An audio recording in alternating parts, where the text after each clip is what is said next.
we had about 5 visits from the police, and then we started putting crystals at the front door and put like little, you can program crystals. So we put a program on the crystals, and then when the police started coming in, the lights would go out, all the electricity would go out. One staff member said that when the police came in, she saw this like orange flash of light. She was facing the other way, and then she turned and they were just walking in the door. And so when the electricity started going off, they stopped coming in. Yes, they would have been very scared. Yeah. But they did take you to court in the end, didn't they? Then they started sending me fines after that. And I sent them back fines because as a personal citizen, I started to learn all about common law and all about all the law that I could do. So I started sending them fines. Then I sent them a fine, with registered post. Okay, yep. Yeah. They weren't happy about that. So then they sent me a court summons. And I went into court, and they didn't have their own lawyers from the DOJ. They'd hired a private firm. Wow. They really wanted you, didn't they? Yeah. Any expense would do. But amazingly, you've actually taken them to court and won. At that point, I was given the option to take it further to get compensation. But unfortunately, at that point, I also had my children taken away. You've really been through the war zone. I mean, they pulled out every stop to try and get you. But at that point, I had nothing to lose. They'd taken my children. I had nothing to lose. So when you take everything away from someone, what do you expect? Everything is always working out for me. Oh, okay. And I started saying it, and at first, I was crying, and then as you start to set a new belief system in, when you believe it, you can see when it lands if you're looking at yourself in the mirror. And so, bam, at just one point, it just shifted and it locked in, and then everything just turned around. I do like to educate, because if I'm just giving someone my answer or what I've received, how is that actually helping them? It's not helping them.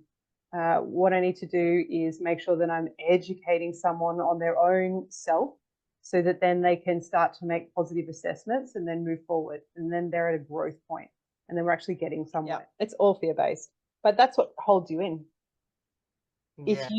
If they gave you a lot of hope and they instilled all that possibility into you, why would you even bother to give any energy, money, or even thought to going in that direction? You'd be like, I can actually heal myself, because I truly believe that everyone can heal themselves. You just need the education to be able.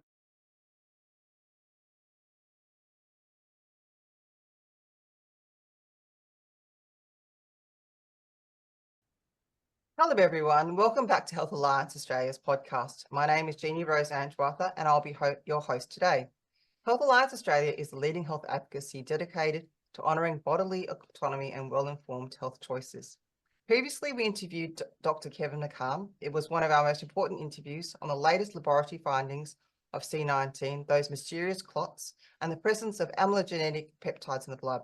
It's a bombshell analysis that affects all of us and available due to censorship in full on Health Alliance Australia's Rumble and BitChute channels. It has had over 18,000 views in the last 2 weeks. We encourage you to go and watch it. Today, we will be discussing intuitive energy healing and how that connects to acupuncture, nutrition, emotional healing, and massage. Our guest today is Jemima Toby. Jemima holds a bachelor's degree in acupuncture, Chinese herbal medicine, and a diploma in massage. Her practice in natural therapies has been for over 2 decades. Welcome, Jemima. Thank you for coming today. Can you just talk about yourself and introduce yourself, please? Thanks for having me, Jeannie. Yeah. So I'm Jemima. I've had a business that's been sort of, bricks and mortar business for about 7 years now. So I've been treating people for 7 years. I've had quite the experience.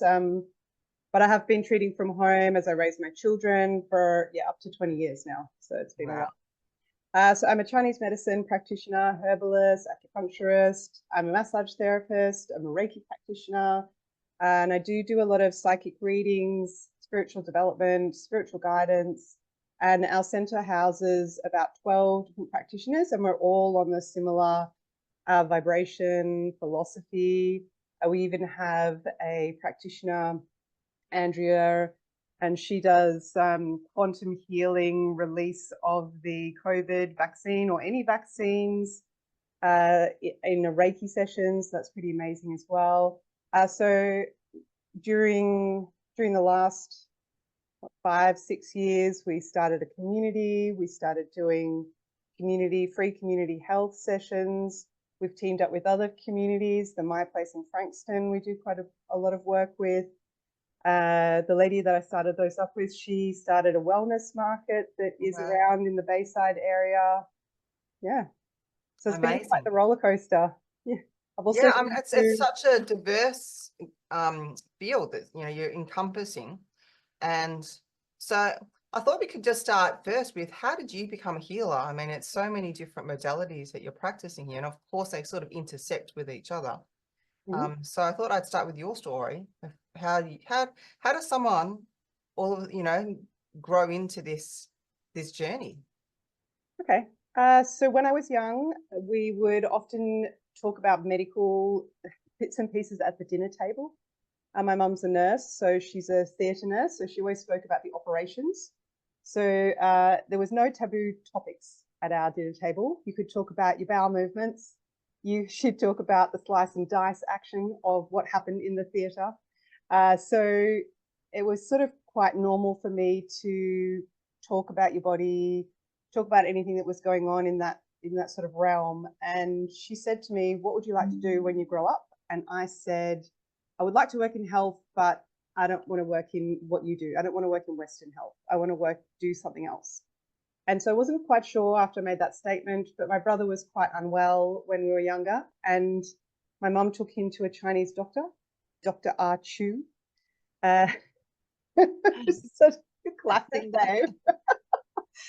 And I watched him just get better, taking this tonic that he thought was disgusting, but he persisted with because he knew it helped him. And so he really he went from extreme chronic asthma to I could have an asthma attack and die, to having no asthma at all and doing triathlons. Wow. And he's never had asthma again since, we're not allowed to use the word cure, but since his body was balanced out. I also watched my mum have acupuncture on her knees, which I found really, really interesting. And then I've traveled quite a lot. When I was younger, I was quite unsettled. I've got a Sagittarius moon, which is always pushing me to be on the move and to be into the next adventure. And I ended up living in China when I was 21.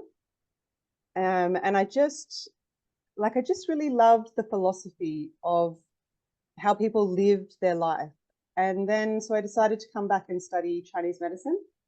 So I felt it was just a bit too challenging for someone who didn't really have a grasp of the language to then study Chinese medicine over there and learn how to speak and write it. I thought that's a bit much. Yeah. I'll come back. So I came back to Melbourne a couple of years later and started Chinese medicine at the Southern School of Natural Therapies. I studied massage at the same time. It was a really hefty course. Like, it was a 30-hour-a-week course, the Chinese double degree. But as I was going through, I just realized, first of all, like how many issues I personally had and how to fix myself. And most healers go through their whole healing journey for themselves, which makes them even more engaged. And then as I sort of started to grow into that, I had children, and then I was seeing patients, and they'd come for the session, and I would just start asking just different questions. And like, how do you know how to ask that question? I don't know. It just comes to me. I mean, it just comes to you. I don't know. I just have this feeling, and I ask that question. So then after that, I realized, and people were like, everyone's not like that. And I was like, what do you mean? Like, doesn't everybody get little messages in their head Yeah. that are the right way Intuitive. to go. Yeah, intuition. And then I reflected, like while I was traveling, I had multiple times where, you know, in my head it was turn around, go back the other way, you know, and then I'd find out later that something happened down that pathway, or, you know, and I always had so many near misses. Mm, That's always okay. yeah. Yeah. You're Uh, meant to be here still. yes. Well, I just realized that my spirituality was already just naturally very connected. And then, you know, reflecting with people and having conversations, you know, I realized that I made quite a lot of sweeping statements, but I was really just channeling the answer Mm, for myself or for other people. So I started sort of moving into that when my kids were quite young, so about 16 years ago or so, yep. and started to really develop that. I realized that I was quite telepathic. I realized that I I think that could. happened after motherhood more. Like, do you think motherhood opened you up, or were you always I think it there? was age. I have done quite a bit of research. You know, at sort of 25, you can become like more aware. So at 25, you can either choose, you're at a crossroads. You can either like choose your intuition, or you can go the opposite way and start to ignore it. And that sort of comes from age 7 onwards. It's like 7, there's a major point at 25, there's another point around your 30s, and then there's the like your absolute pinnacle point around 40. Okay. Yeah. And so, you know, by the time you're 40, your whole brain's developed, it's set in its pathways. And then, so if you're changing processes or different aspects of yourself, it is a little bit more challenging after 40, because you've really set in whatever your own self indoctrination or philosophies are at that point. Mm. Mm. So it takes a lot more to break out of that, like maybe a lot more, say, traumatic events to kind of snap out of whatever programming you'd accepted before. And we saw that over COVID. Yeah. We saw a mass awakening of people over COVID because they were really pushed to that real traumatic kind of emotional, uh, you know, trigger point, or into the corner point. And to reassess everything that they believed was true and wasn't true.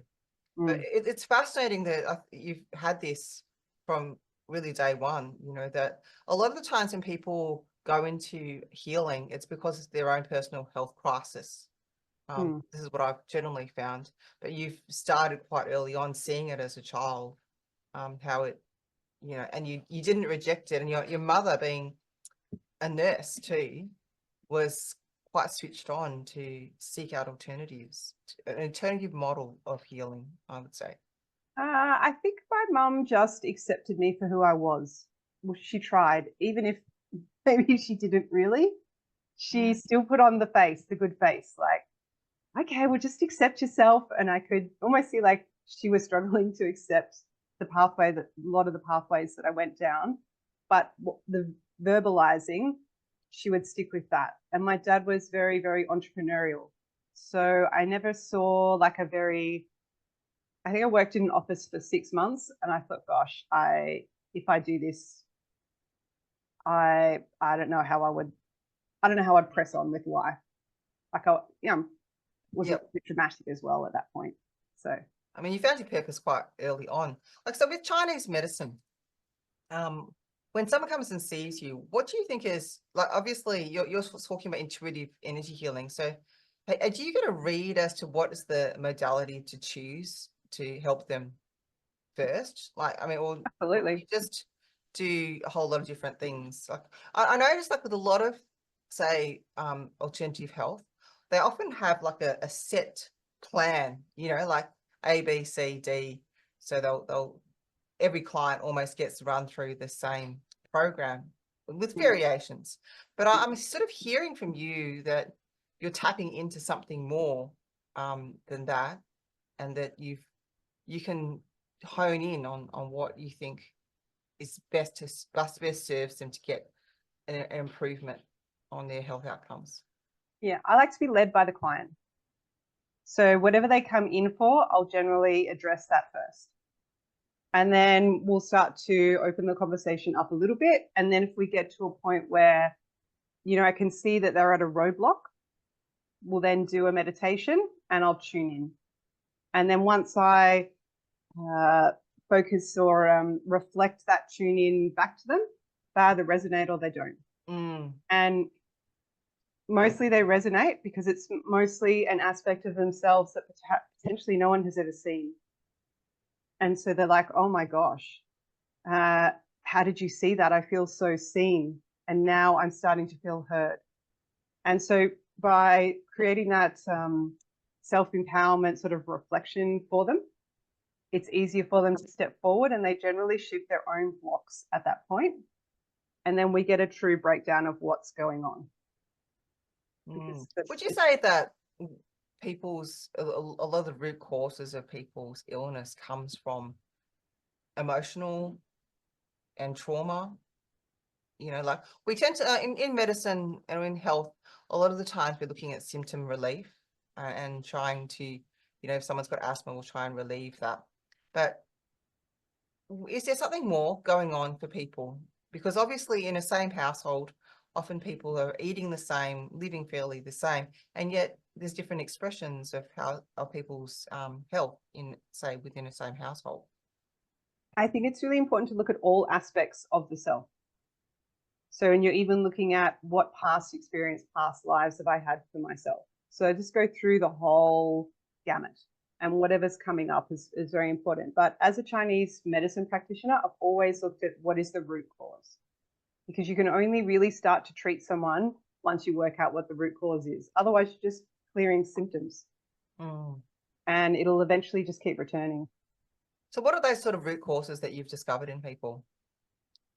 Well, I do often use the Chinese medicine aspect for some people, and then other people who are a little bit more open-minded, or perhaps potentially they've gone down their spiritual pathway, then we'll look at, okay, what else is happening? But it is good to clear the physical root cause. Like what are we putting, what's coming from the environment?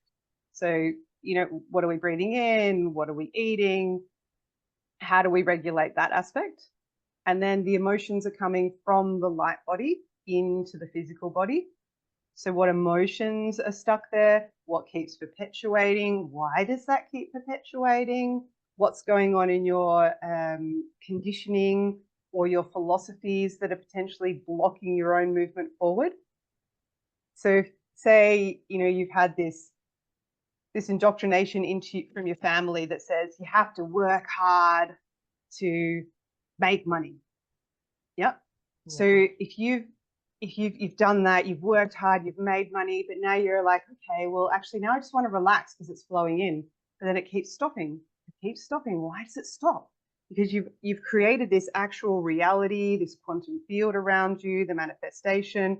As soon as it comes in, it conflicts and it flips back to the other point. Right. So that's where you need to heal from the inside, from the light body or your conditioning or your soul aspect, for then it to be reflected on the outside. And if that's not happening, it creates a large amount of frustration, anger, can like really disrupt the liver.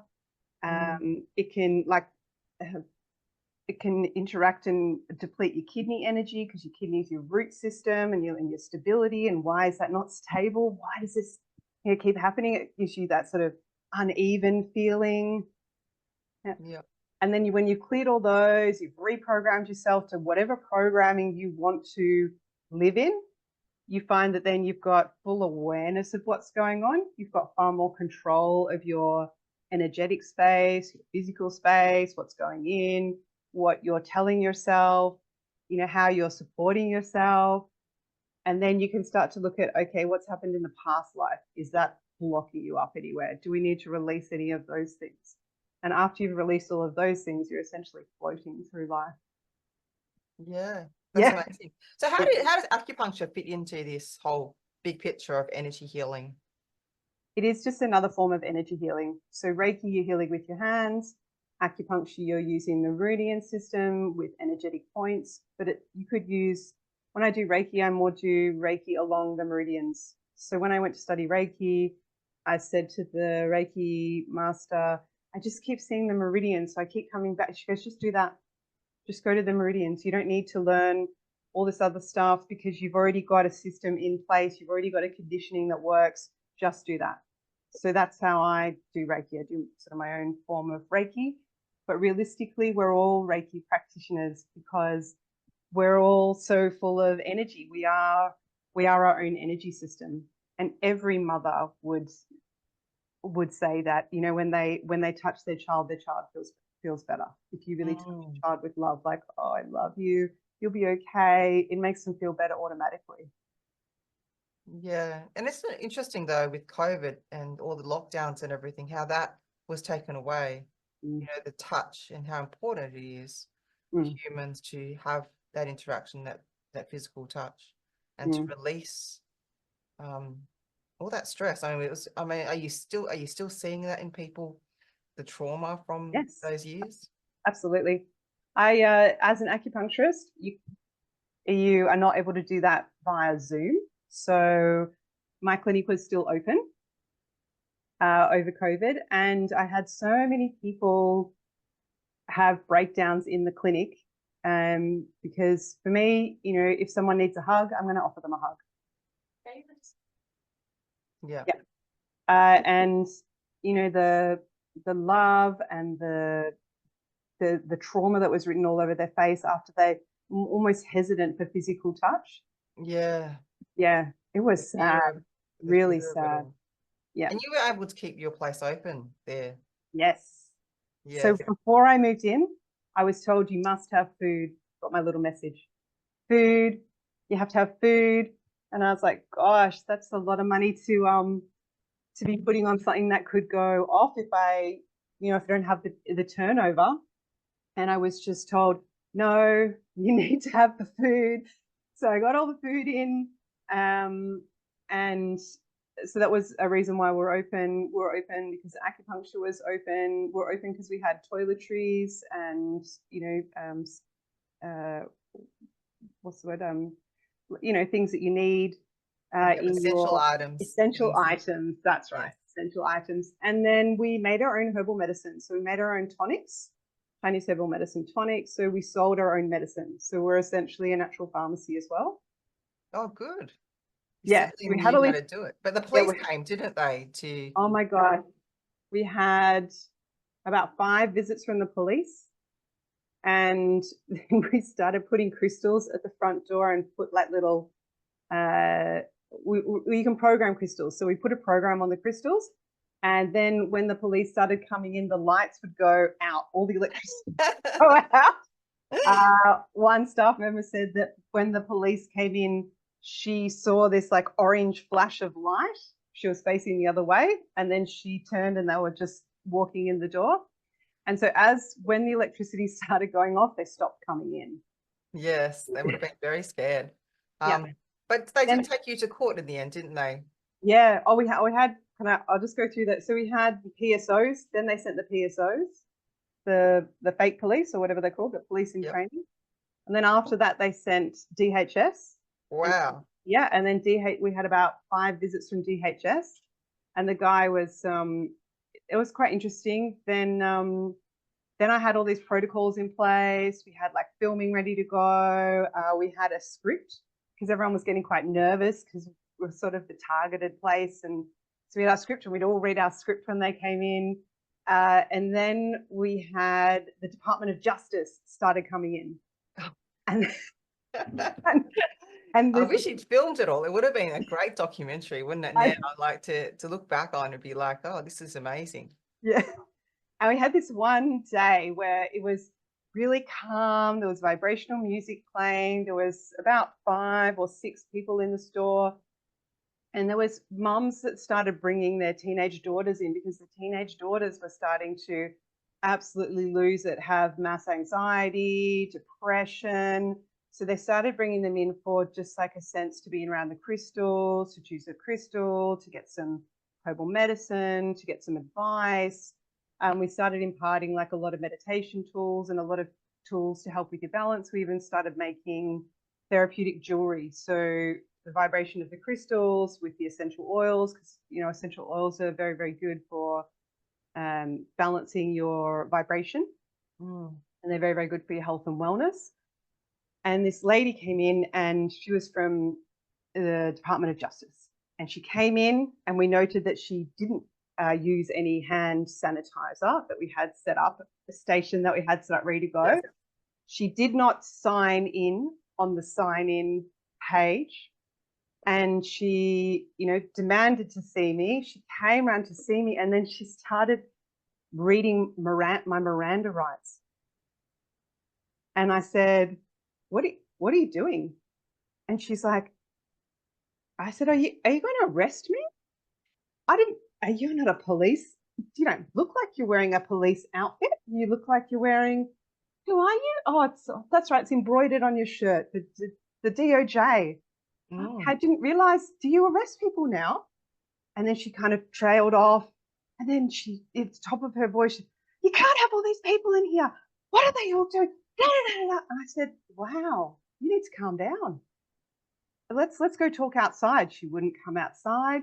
And then I basically said to her, if you don't start walking outside because you haven't hand sanitized, you haven't checked in, you haven't done anything that you're supposed to do, you're not being a very good representation of the department that you are representing.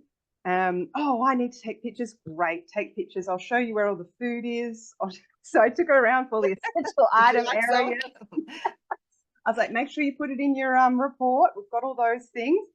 And then I sort of escorted her out, and I said, don't ever come back. This is the end for you. You've got all your documentation. If you come back, then I will be sending you out a court document that I'll be asking you to come to court because you'll be fined. So when they started fining, then they started sending me fines after that. And I sent them back fines because as a personal citizen, I started to learn all about common law and all about all the law that I could do. So I started sending them fines. Then I sent them a fine, with registered post. Okay, yep. Yeah. They weren't happy about that. So then they sent me a court summons. And I went into court, and they didn't have their own lawyers from the DOJ. They'd hired a private firm. Wow. They really wanted you, didn't they? Any expense would do. Yeah. And it took, they just said, oh no, we have to move it again. We have to move it again. And at one point I said, why do you keep moving the date? You asking me to come in and then you're not presenting your evidence. Why do you keep doing that? And she said, the lawyer, she was pretty fresh, pretty green. And she said, oh, we'll just figure at some point you're not going to turn up. Oh. And I was like, is that your strategy? Yep. And you would have seen recently they came out and under Freedom of Information and said that they had no basis for their health orders at all. There was no medical basis for all of this. And here you were, not knowing that at the time, standing up for your rights and all your patients. And a lot of those young girls have a lot to thank you for, because, after it all kind of, we were let out, you can't really even find child psychologists because they're all fully booked. What they had done to the children, the teenagers, is quite unforgivable. It is, and it's quite buried now. They don't want to acknowledge the harm they did to literally a whole generation of at that particular age group, a very important age group. I would say. Would you think, from your study, is there any pivotal moment in childhood when someone's heavily influenced than others? No, well, I've got two boys. Childhood. Yeah, so when everyone started wearing masks, my eldest was, he was 9. I think he was 9, and he said, oh, I'm just starting to see everyone as they're distorted, their faces are distorted, which is one of the blowbacks of not being able to see people's faces when you're developing as a child. That disassociation, that really scared me.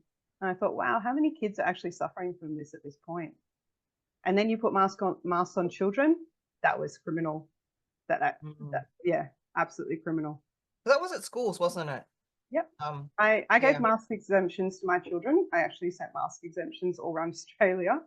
Yeah, actually, now I think about it, I think I actually have a copy of your mask exemption. It was Yeah, now that yeah, it was sent around some of the Facebook groups. So you did definitely get around there. And Yeah, it's it was amazing how really we important. met. People were able to use those Yeah, everybody successfully. used them. Yeah, use them against the police, use them because, at that point I'd chosen to be under APRA because I thought I had to be under APRA. I've left APRA now because I was asked to be, what was it, re-educated. And I was like, I didn't realize we were in a communist country and no, I'm not going to be re-educated. So you can operate your business without being under APRA. And so Absolutely, you if can. you go into APRA, you have to abide by their rules. Is that how it works? Exactly. Oh, okay. Yeah. So all of these things that you're practicing, Chinese medicine, none of these have to be massage, acupuncture. None of these have to be under APRA because they kind No. of give you this impression, right? Don't you think that Yeah. you must be under APRA Yeah. or else? Yeah. I studied for 5 years for 30 hours a week. I'll always be a Chinese doctor. Yeah. No one can take that away from me. Not some organization telling me that I have to be, under their rules. It's actually rubbish. It's all just words. And it's whether you choose to, agree to those words, then you sort of create that reality around yourself. Uh-huh. So you But were if able to you, give out these exemptions because at that time you're under APRA. So therefore you were considered to be a medical professional. well, I looked at the exemptions for masks. And if you were registered under APRA, then you could give a mask exemption. I looked up every rule and I provided a lot of information, health information on my store window because it was such a prominent kind of window. And every health information, which the reason why they couldn't get me or whatnot is because they always use the government websites. Because at some point through the whole, scamdemic, they actually did put the truth on their website and then they take it down. Yes. So I'd take a screenshot or I'd just print out that one exactly, date it, and then put it on the window. Yeah.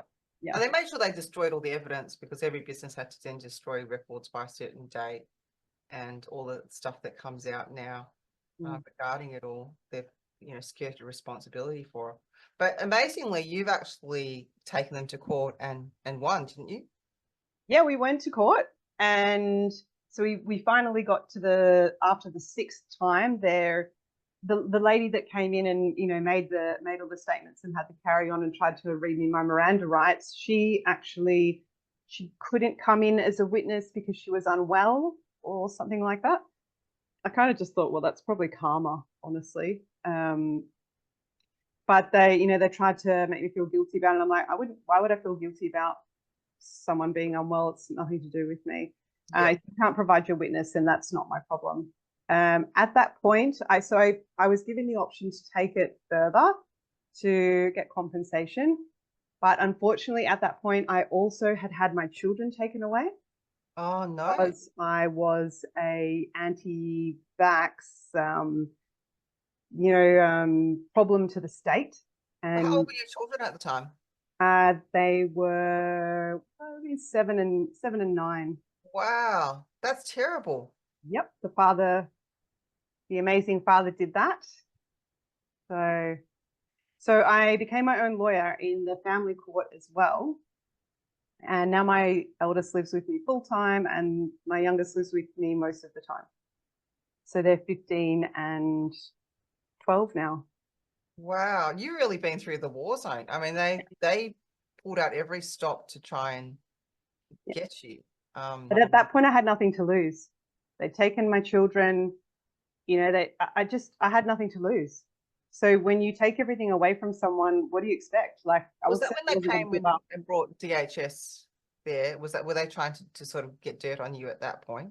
Yeah, absolutely, always. Except honestly, the family situation of I don't know, the government and what was going on in my personal life, it was a similar abuse. And it Yeah. was almost like the macro was mirroring my micro at that point. So I just kept addressing it like, you know, I would. So I just would just step to the boundary, step to the boundary, step to the boundary, and just refuse to back down. I found that I became more and more peaceful as I went on. Yeah. Yeah. That would have broken a lot of people, you know, and this is what I guess they are trying to do with it all. There was always that threat: if you don't comply, we're going to take your children to the hotel quarantine, or we're going to take them away from you. And they actually did do that to you. Like, Well, incredible. the father did You it. know, So, yeah. like when you actually think about our government, our so-called loving government, and what they are capable of doing, and to face that head on and win. I mean, all credit to you, Jemima. I mean, it's. So I didn't win essentially, but I didn't lose. So once we got to that court point, I was, you know, I could have taken it further, but I would have had to do a lot of work, and I was fighting for my children, and I prioritized getting my children back at that point. I even had like, what was it, 6 violations because I kept dropping them off lunch because he wasn't feeding them properly at the school. So they kept, you know, the police kept arriving, and I was pulled up for all of these misdemeanors, trying to feed my children. And so what it was they're like, okay, we'll because it had gone so far, I don't think they could throw it out. The judge, I don't know if maybe he couldn't throw it out. Actually, I couldn't work it out. Like, why didn't he just dismiss the case? He refused to dismiss the case. So I'd say he had orders, and he's like, okay, so we need a guilty from you. And I was like, well, but what does that mean? Does that mean I'm guilty? Like, what are my consequences? No, there are no consequences. I said, well, I'm not really guilty, am I? He goes, okay, well, if you want that, then you need to take it this next step. Otherwise, you have to, you know, we need to save face. So you need to say that you're guilty. Yeah. But there was 0 consequences. And I was like, you know what? I need to get going at my children back. So I'm going to take this plea of guilty. Breaking the COVID rules. Yeah. Yeah. So the government can save face. And it essentially meant that I couldn't go back after them. Sorry, what did you say? This essentially meant that I couldn't go back and open the case again. Yes. Okay. Yeah. So you couldn't come up after them for compensation or something like that. Yeah. That's what they wanted. So they wanted to close it off. But they had spent, 6 or 7 days in court with these lawyers that they paid. And I think I made a statement at the end to say that it's a shame that the government has spent so much money on such a pointless endeavor. Like, this is the taxpayer spending the money. So I'm going to actually choose to finish this because I don't believe that the taxpayer should spend any more money on this. I think it's ridiculous. Yeah, and they didn't even fine you in the end, right? No, I don't have any fines whatsoever. So there are 0 consequences for all of that. Well, isn't that amazing? Because, you know, you probably did a lot better than, you know, people who actually hired lawyers. Apparently I couldn't self-represent too. They're like, well, you can't represent your own business. And I was like, oh, well, like, you can either take me or you can dismiss it. Like, I'm here. I mean, would there have been consequences? Like, they didn't make you pay for costs for this case either? They weren't allowed to, no. Okay. Was that because you self-represented? I have no idea.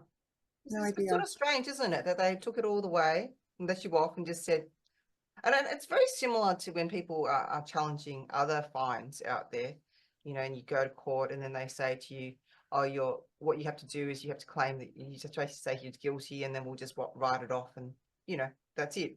Yeah. By $500 fine, so long as it's not something that's really, really dangerous and if you cause no particular harm. And that was the thing, right? Because you did not cause any harm. No. In fact, you did good things for the community. Yeah, well, I stood up. Good after all, right? Yeah, yeah. I suppose, like, I reflect and I was like, yeah, I was really courageous. And a lot of people saw that, and a lot of people have reflected that to me, like, because of your courage, I stood up for myself. And I was like, okay, well, someone has to stand up at the front going, yay. I wasn't allowed to go to any protests because I'd taken my children to one of the protests to film it because they were like, oh, it's scary. And I'm like, it's not scary. It's just people standing up for what they believe in. And that's a right of our society. And it was interesting though that all of that film that they took, that was wiped off their iPads somehow. I don't know what happened to a lot of that footage, because I'm sort of looking back at that whole time and thinking, surely I must have had more footage, but it seems that it's all kind of vanished. And even when you search online for those, apart from some of the bigger channels that might have done a few things, I actually posted on LinkedIn for one of the protests and said, Melbourne has changed. That literally was my title, because it was one of the huge protests when they blocked us out of shops.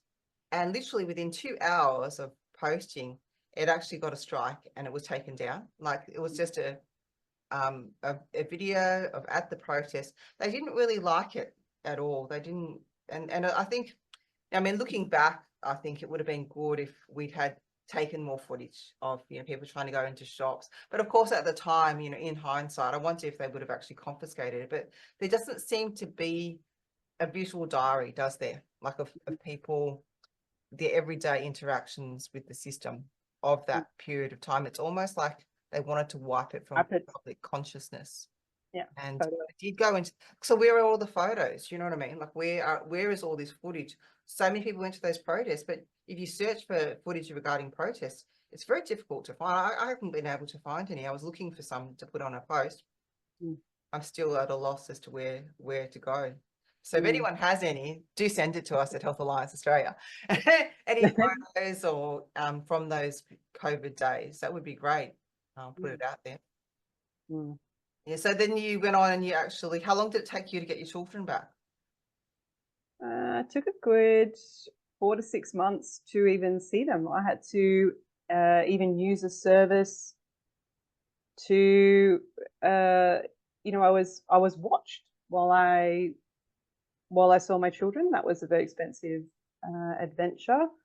I don't know.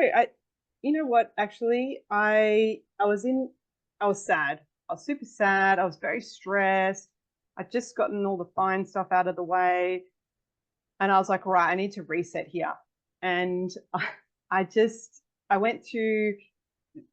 Someone had said to me, they just came up with a quote from, I think it was from Esther Hicks and Esther Hicks. I don't know if you know them. Everything is always working out for me. Oh, okay. And I started saying it, and at first, like, I was crying and crying, and then you know, as you start to set a new belief system in, when you believe it, you can see when it lands if you're looking at yourself in the mirror. And so, bam, at just one point, it just shifted and it locked in, and then everything just turned around. Everything started. So I did have a lawyer at the start of it because I was so distressed, and then halfway through, I dropped the lawyer and took it on myself. But at that point, I still had the lawyer. The lawyer called me and she's like, "What are you doing? Have you done some kind of spell?" Because I think she thought I was a witch. "Have you done some kind of spell? What are you doing?" I go, "Why? Well, what do you mean?" And she goes, "Well, this has started, this has happened, and this has happened, and this has happened." And I said, "Oh, well, that's because everything's always working out for me." And after that, like, everything just fell for them. Like, all of the evidence of, you know, I can't talk about it because of legal, but all of the evidence that had been sitting there finally came to light. You know, the children were finally heard, and bam, it just turned. It just turned. It's kind of like that Star Wars saying, isn't it? You know, the Force has power. Possibly with you. You know, it really is. And I think the more I go on with this kind of journey that I'm on too, it does enter that energetic level. You can kind of look at the physical side, but it's sort of, it's forced us in a lot of ways to dig so deep that the only way out is spiritual, you know, and I know we've sort of veered off the topic a lot, but I thought we've been in a spiritual. How did you support yourself in that time? Because, you know, a lot of people go through and you've had all the training, right? Were you very mindful of your nutrition? Did you get any acupuncture yourself to support yourself, or was it just too stressful to do anything?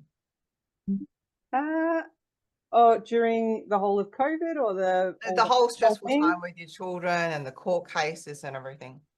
No, I did a lot of healing.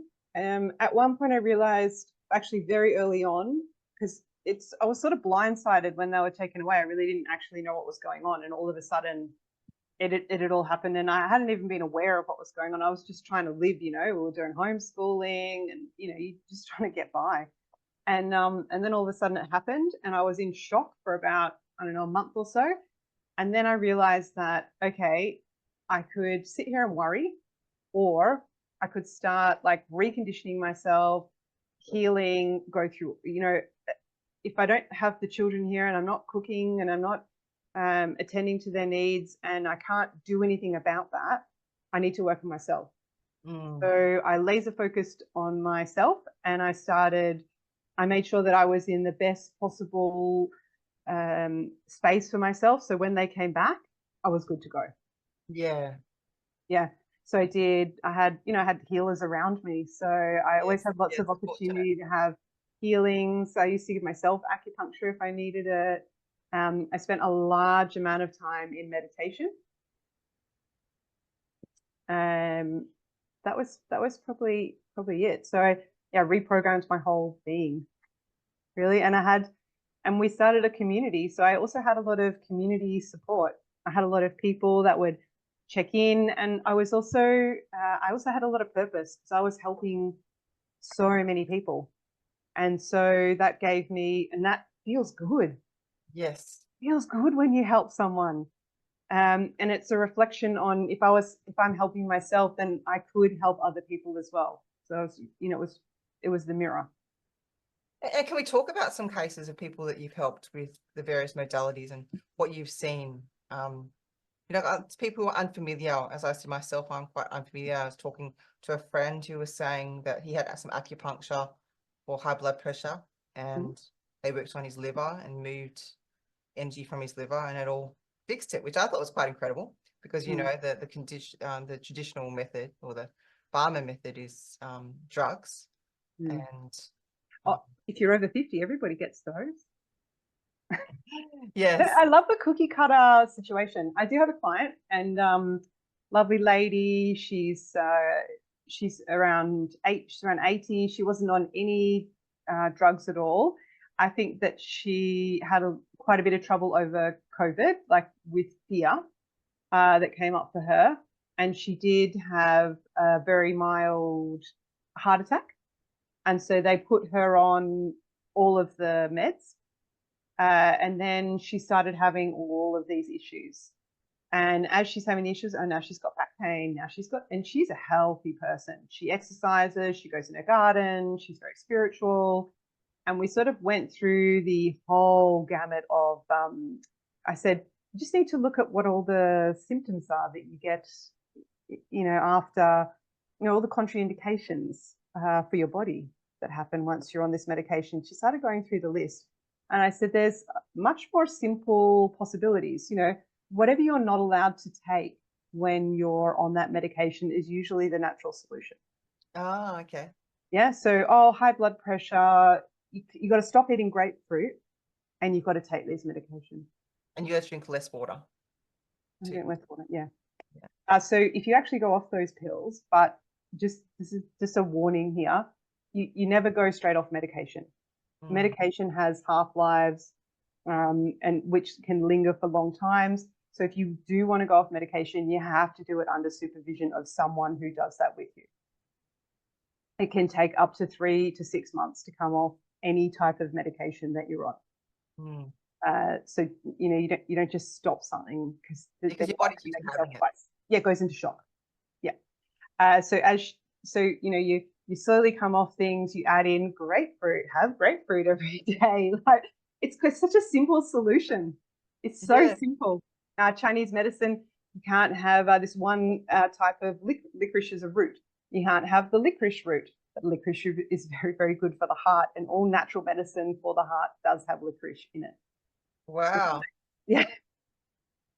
So there's just so many solutions. They say something like if you have too much licorice, you can end up with high potassium or something like that. That's the sugar licorice, though. Oh, that's the sugar one. Okay, not the herbs. No. But it's like a bark. Do you make it into a tea or a tonic or something? Yeah, I've made lots of tonics. So we've made ones to clear vaccines out. We've made ones to clear heavy metals out. Most people that have cancer have parasites. We've made ones to clear parasites out, made like traditional ones. We've made ones to, like the Blue Lotus is very fashionable at the moment. A lot of people come in to get the Blue Lotus tonic because it helps. It's very much an aphrodisiac, but it's helping with your upper respiratory, but it's also helping see beyond the veil of what's in front of you. Oh, okay. It's a little bit So you trippy. can figure out what you're needing in life or what you need to release, perhaps. Yeah, or potentially what's the truth. Yeah. It's what this whole, I believe we're in a spiritual war, and COVID helped with the awakening. So it's helping people kind of pull down the lies that you tell yourself. So like that conditioning that conflicts with yourself, it's starting to pull that down, pull it. I mean, an apocalypse is simply the unveiling. So we're just pulling down the veils that were in front of us, so we've got clarity, so we can actually see what's ahead of us. I mean, we can, if you truly sort of look through, we can see that the government is absolutely useless.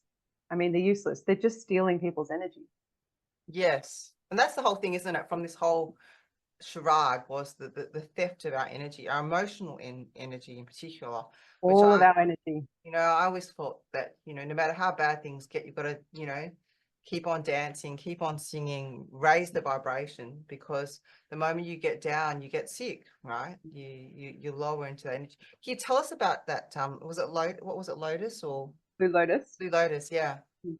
What is it? Like, is it a flower? Is it flower? It's a flower? It's a flower. It's a blue flower. Yeah, it's really popular. You can drink it as a tea.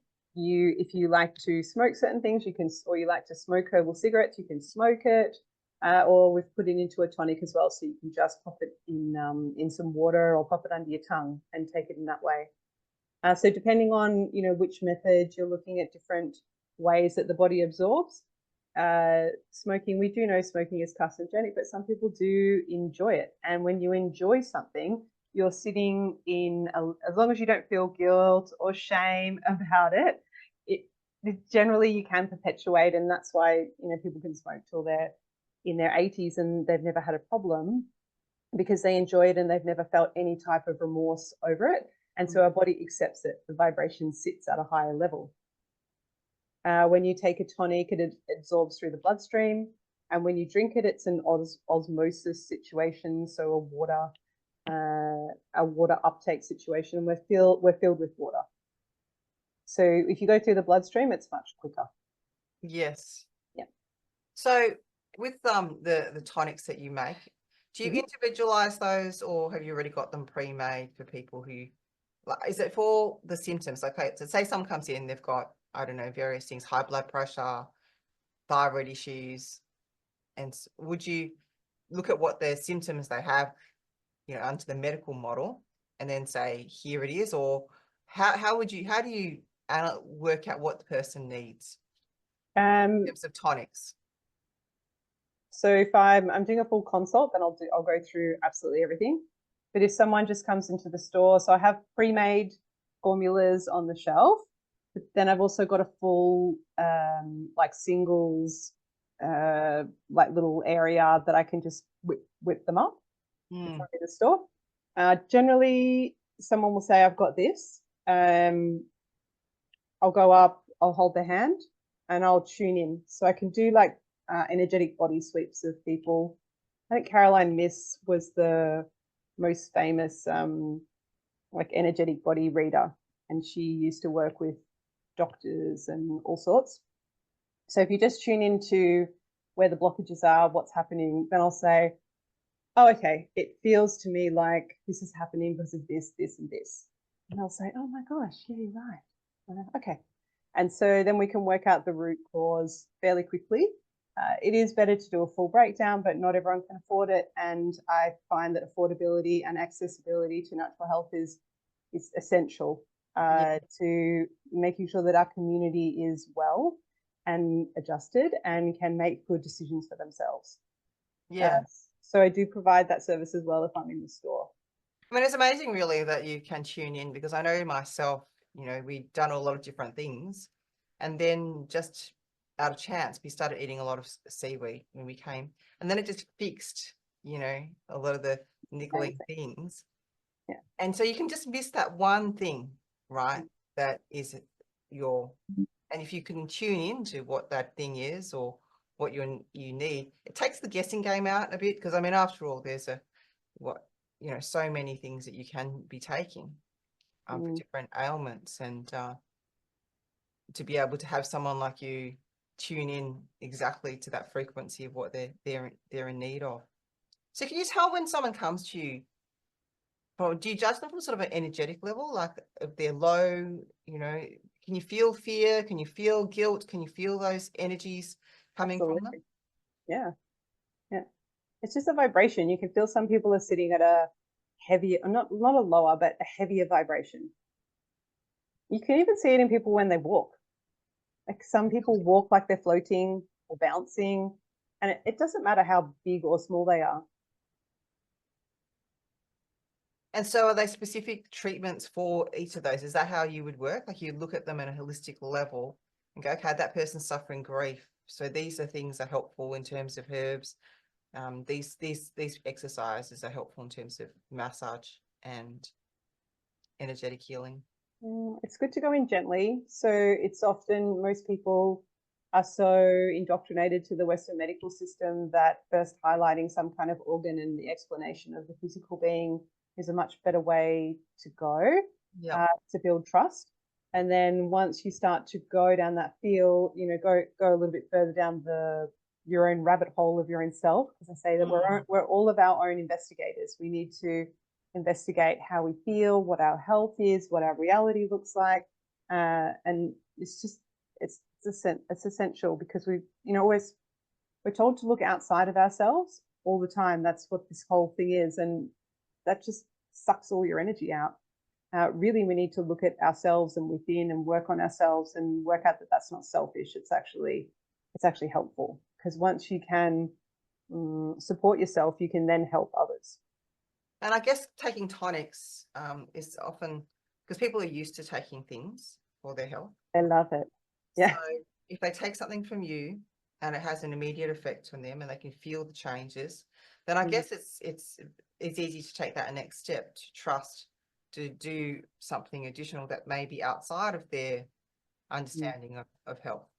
Yeah. So if someone's come in with a lot of respiratory, they keep coming back, there's another respiratory issue, at that point I say, well, there's emotions that are attached to each organ. I do like to educate, because if I'm just giving someone my answer or what I've received, how is that actually helping them? It's not helping them.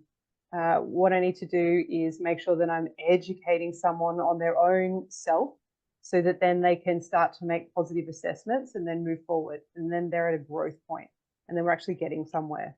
I find that doctors just tell you, the Western medicine system, they just tell you. It's like, well, how do we get to that point? Like arthritis. Arthritis is inflammation of the joint. Itis is inflammation. They don't need to take all these things. They just need to work out what's inflaming their body. What's inflaming your body? Okay, take that out. Then see where you're at. You don't need to pump steroids into you. You don't need to take another pill. You don't need to go on, what do they have? The rheumatoid arthritis, they've got this cancer drug that they IV into you once a month. Like, how about you just look at all the things that are inflaming the body so that that joint is no longer inflamed? Everything is idiopathic or a symptom. So that's the problem, and that's the problem that we've gotten stuck with, because everyone does, looks at every problem as a symptom rather than a cause or a root cause. Yeah. And trying to decipher for themselves. I think it's a conditioning that even with, say, people move from allopathic medicine to natural medicine, that you can still move on to something that is just purely treating the symptom of your condition. Oh, absolutely.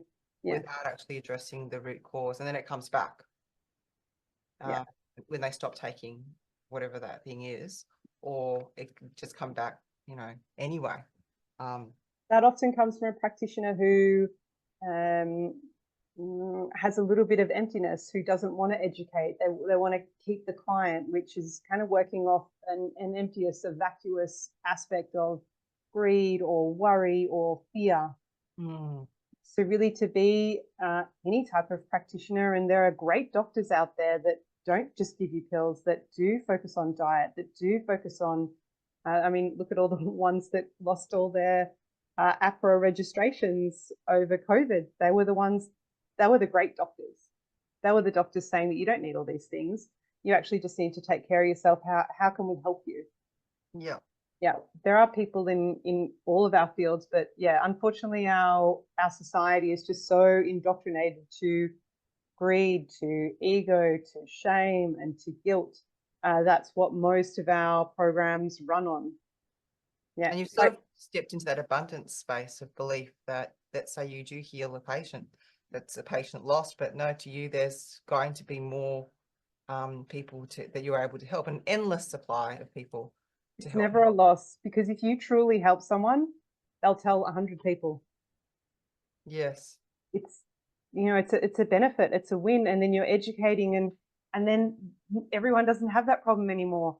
Then they're working on the next thing that they're working on. Like, we have so much work to do to get our bodies back to, you know, what they could be, what a human could be. I mean, you look at all the ancient stories, and people could walk through walls, they could levitate, they could, you know, change their body. Like, all of this is possible, but we are sprayed like cockroaches. We're fed this food that is, you know, so beyond. I mean, is it food?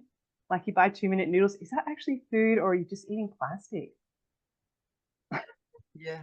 Yeah, you can't even take a receipt these days. I mean, even a receipt is toxic. Everything in our world is toxic. And it's interesting, isn't it, that because people are looking around them as to what the measure of health is, or they don't actually see beyond that. And I guess that's what you're talking about with the lotus, the blue lotus, is that to see beyond the veil is to see something that isn't actually in front of your eyes yet, to believe for something that doesn't exist, to know that you're going to be okay, that everything is going to work to your favor, even when you're sick, or when your children are taken away, or when the state is coming after your business and home and everything, to believe that everything's going to work in your favor. And in that same belief, it all does come good in the end. And you're such a testament of that, you know, the power of the mind too, you know, the belief system. And I guess when people first come to you, they've already decided that they need help. That's the first step. Yeah. Some people just come because they've had a strong recommendation, which I find is really, really interesting. I've always worked off the referral system. I think it's the best, because if you've truly helped someone, they, you know, they're going to tell the people that they really want helped, their friends, their family. Is there anything off the table in terms of what you can or can't help someone with? No. That's because great. it's healing for the soul. And then once the soul starts to heal and regenerate and program into the program that you want to run in your life, then, you know, like, you can do anything. But that, it takes a bit of working out. It takes a bit of understanding first, because you have to understand and start to know yourself. Yeah. And I'm still working on it. Like, aren't we all? yeah. And the more you get there, the more you realize, wow, I got a lot to go. But that's, like, it's a forever growth journey, which I think is really, really beautiful. Because if you're stepping forward, becoming the best version of yourself every day, and I did a Hawaiian Huna course, and Hawaiian Huna talks about like, essentially changing your reality. It's like the mother of NLP. And I started, like, doing that to myself every day. I'd review my day. I'd look at the points that I could change, be the better version of myself. And even though I've got a lot of work to do, every day I finished my day and I was like, I actually did a really good job today. I'm actually proud of myself every single day. And I feel that I've done as much as I can. So I know that every day I've got a little growth point. I'll wake up a little bit more different, a little bit more, like, expanded.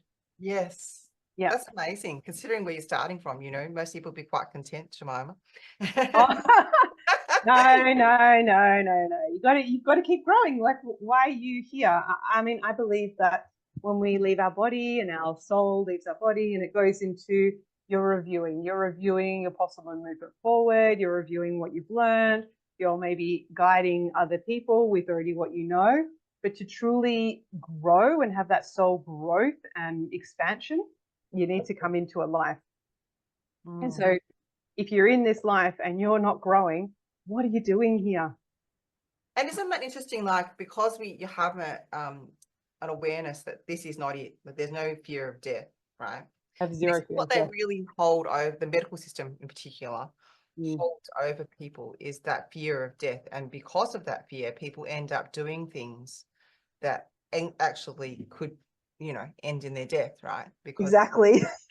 Ironic. and also they end up in this really low vibrational state, because when you see one of these practitioners and you're not going out feeling happy, they come along and they'll say, oh, these are all your problems, and we don't know how it's going to go, and take this medication, maybe you'll get better, but maybe you won't, and then we'll have to do X, Y, and Z. We're going to do, and all the medical tests are actually designed to find a problem. They don't tell you what's going right in your body.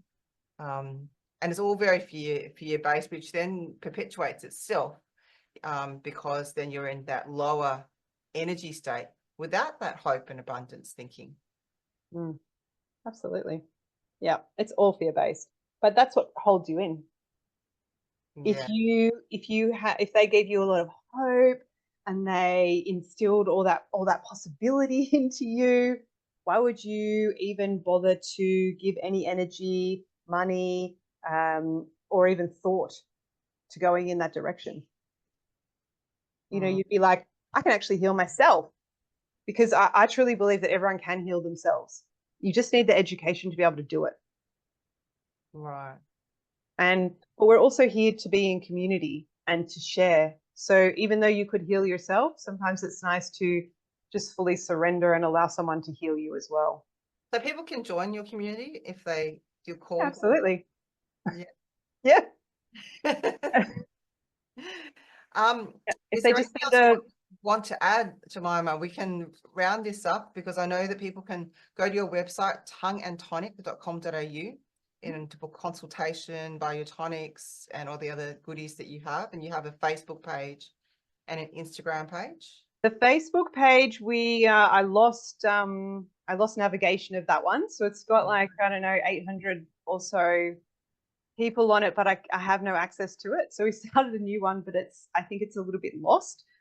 We've got most of the information on an Instagram page. There is a Tongue and Tonic Facebook, but there's about 20 people on it. So if you find that one, that's the one to join. Yeah, because one's not moving. I think it's still linked to the other one on your website. Oh, really? The old one? Oh no, I have to like check it in the bottom of the website. Yeah, okay. The link. Okay. There's quite a lot that goes. So my main, I launch everything through Instagram, and then it loads onto Facebook. So at the moment, there's like a 5-part mini series going on about your auric field, how to take navigation of your auric field, and essentially that's your quantum field around you. Then the next one, got another 5-part series next week, which looks at creating your reality and how to create your reality and take full responsibility of your reality and your navigation. And then I've got one more that talks about the witness position. That's coming up at the end of May. And so that's, it's allowing you to sit in your neutral, which then repairs those emotions that sort of come in through your light body, and then, create that physical aspect or that physical dis-ease in your body. Amazing. Yeah. And there's books that go with them. There's meditations. Yep. Yep. Well, everyone can go along. We'll put the links and everything in the description and on the webpage. People can reach out to you there. I think we've actually covered everything, well, in a roundabout way. And as you say, it's a whole learning journey, and people have definitely had a taste of your energy, which is just beautiful. I'm so glad we're pretty much neighbours anyway. Oh. It was just so meant to be. Just so we'll have this in the grocery store. We'll have this on YouTube, Rumble, and BitChute. I'm pretty sure we've stayed within the conversation that hopefully we won't get a strike on YouTube. Oh, I forgot about that. Sorry. You never know. We got Yep. a strike on one. I did a podcast with Melissa Jolly Graves on her healing from neuroblastoma, and it's got a strike within 2 hours. And I looked at the whole thing and I thought, how could that even be possible? There was just, she never said anything against the system or anything. It was just her own personal journey. Oh, So wow. anyway, in closing, Health Alliance Australia posts harmful health measures, laws and mandates, provides educational content, and hopefully inspires you on your own health journey. Please distribute, as we are heavily censored, email or message it to friends and family who want to be inspired. You can help with the algorithm by subscribing, commenting, sharing, liking the content on YouTube and Rumble. If you wish to support our work, you can do so by visiting the donate page on healthallianceaustralia.org. Also join our free mailing list. We are also active on LinkedIn, so please join us there as well. Thanks everyone for watching. Thank you, Jemima, for your time today. Thank you. Thank you for having me.